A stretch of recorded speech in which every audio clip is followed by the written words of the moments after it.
1816-2016, 200 ans déjà. Une aventure? Non, une page de notre histoire. 2 siècles d'audace pour la bonne nouvelle. Il m'a envoyé évangéliser les pauvres. Charles-Joseph Eugène de Mazenod, né le 1er août 1782, a grandi dans une famille de notables d'Aix-en-Provence. Le jeune Eugène a 7 ans lorsqu'éclate la Révolution française. La famille, liée à l'Ancien Régime, doit fuir Aix-en-Provence pour Nice, Turin, Venise, Naples, Palerme. C'est dans la précarité qu'il vivra son adolescence.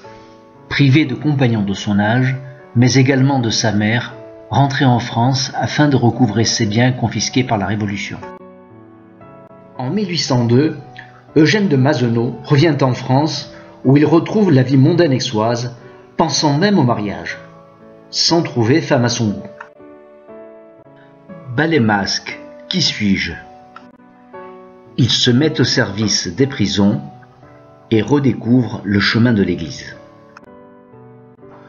Le vendredi saint de l'année 1807, il fait l'expérience de la croix et découvre l'amour du Christ pour lui. En 1808, après mûre réflexion, il entreprend ses études théologiques au séminaire de Saint-Sulpice à Paris. Il est ordonné prêtre le 21 décembre 1811. En octobre 1812, quelques mois après son ordination, il rentre en Provence où il se consacre aux jeunes, aux prisonniers et à l'évangélisation des pauvres en langue provençale. Le souci majeur de Eugène de Mazenod est alors de s'adapter à la situation réelle des gens dont la vie chrétienne a été si bouleversée depuis 25 ans. Il va vers eux et s'adresse à eux en langue provençale, la seule langue qu'ils connaissent. Cette attitude sera une des marques des missionnaires de Provence. Domestiques, qu'êtes-vous pour les gens? Une classe de gens esclaves de ceux qui vous payent, exposés au mépris. Voilà ce que pense le monde.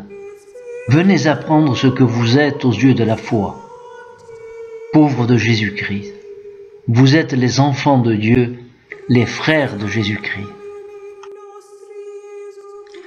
En 1814, il est atteint du typhus qu'il contracte auprès des prisonniers de guerre qu'il visite.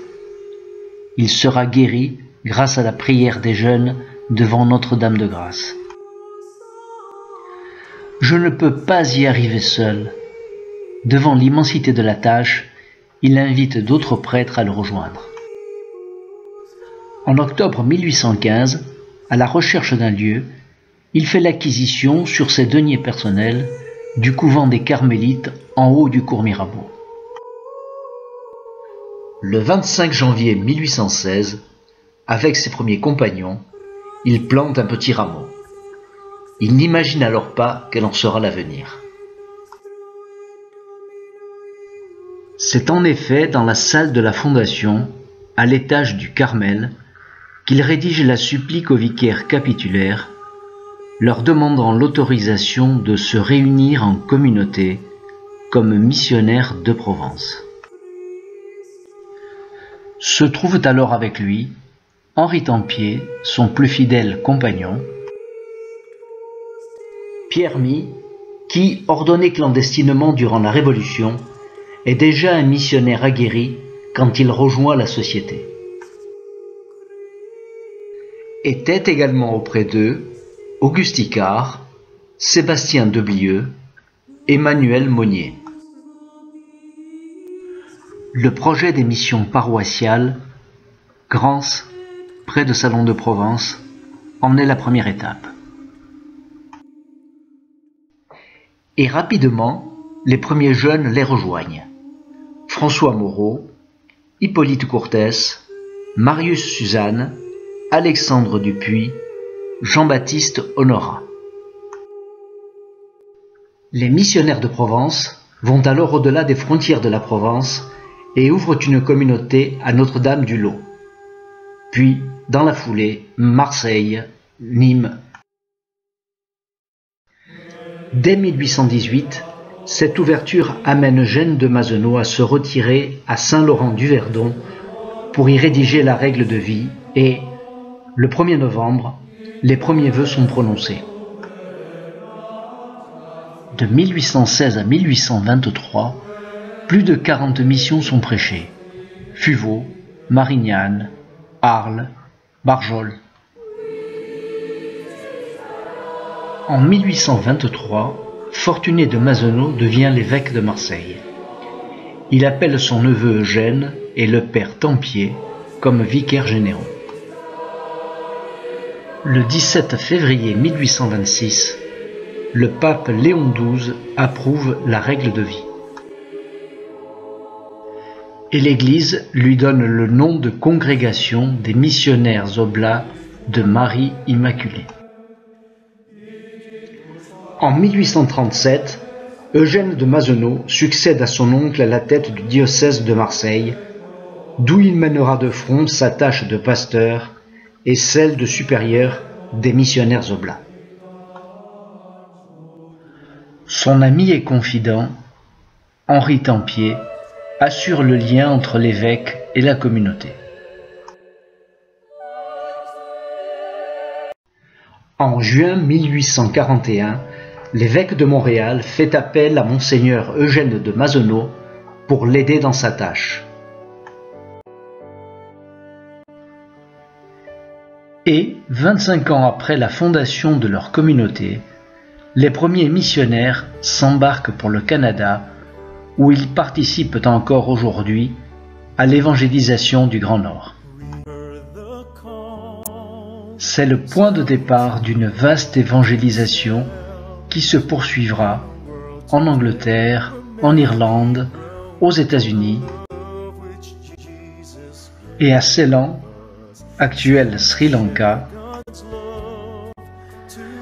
puis en 1850 en Afrique du Sud. Leur audace et la persévérance dans leur mission les poussent à évangéliser les plus démunis de ce monde, où qu'ils se trouvent. Un cœur grand comme le monde. Car un aspect particulier de leur apostolat est l'adaptation au milieu et à la culture des peuples, ainsi que la proximité et l'apprentissage de la langue du pays, ce qui joue un rôle actif dans la conservation des langues indigènes. Sans imposer une culture, ils diffusent leur foi en l'Évangile.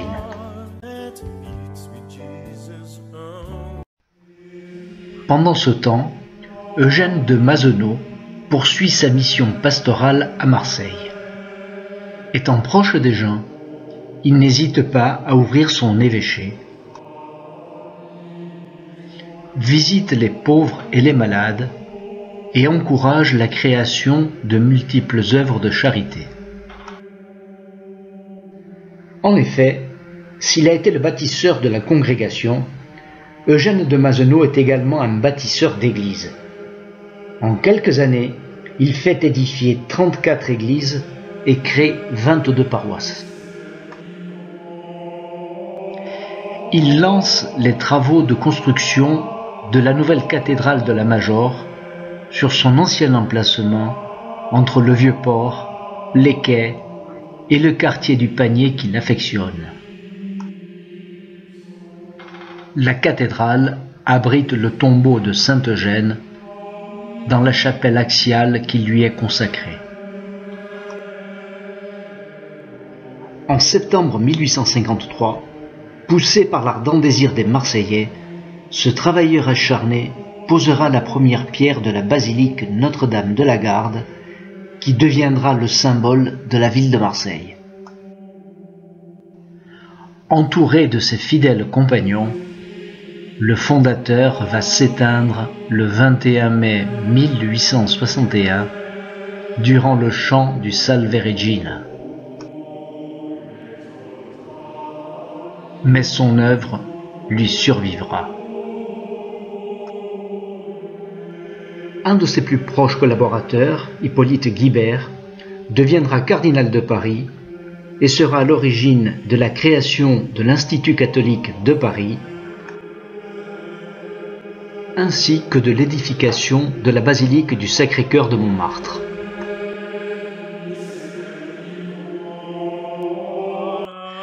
Malgré la suppression des ordres religieux en France, la congrégation poursuit l'essaimage en s'installant sur tous les continents, en Bolivie, au Laos, aux Philippines, en Tchécoslovaquie, en Thaïlande, ce qui pousse le pape Pie XI à les surnommer les spécialistes des missions difficiles. Plus tard, le pape Paul VI béatifie un passionné de Jésus-Christ, un inconditionnel de l'Église. Laissez-vous envahir par le feu de la Pentecôte et vous connaîtrez l'enthousiasme missionnaire. Et 20 ans après, le 3 décembre 1995, le pape Jean-Paul II l'élève au rang de saint de l'Église. Saint Eugène voulait faire en sorte que dans le Christ, chacun puisse devenir un homme complet, un chrétien authentique, un saint crédible. De nombreux autres oblats membres de la congrégation, dont certains martyrisés, ont été béatifiés ou ont vu s'ouvrir le procès informatif en vue de leur béatification. Le petit rameau planté par Eugène de Mazenod en 1816 à Aix-en-Provence est devenu un arbre vigoureux, étendant ses branches sur 2 hémisphères et qui sait s'adapter aussi bien au climat glacé du pôle Nord qu'aux chaleurs brûlantes de l'équateur. Aujourd'hui encore, la spiritualité des Oblats s'appuie sur une vie de prière et d'action. Le charisme missionnaire oblat, c'est la proximité dans la charité avec les personnes. Un missionnaire oblat est avant tout au service de la parole de Dieu.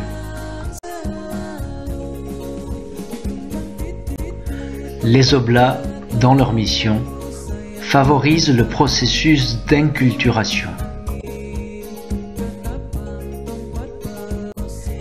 Ils vivent la mission en dialogue avec les frères des autres religions.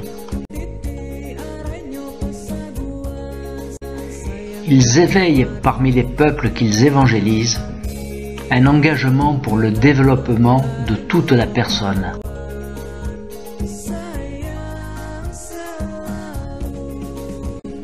Dans leur mission, ils cherchent à promouvoir les valeurs du royaume de Dieu.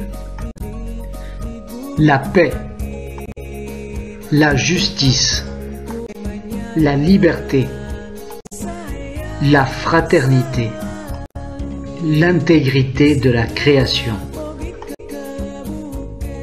Les Oblats de Marie Immaculée sont actuellement au nombre d'environ 3800, répartis dans 65 pays.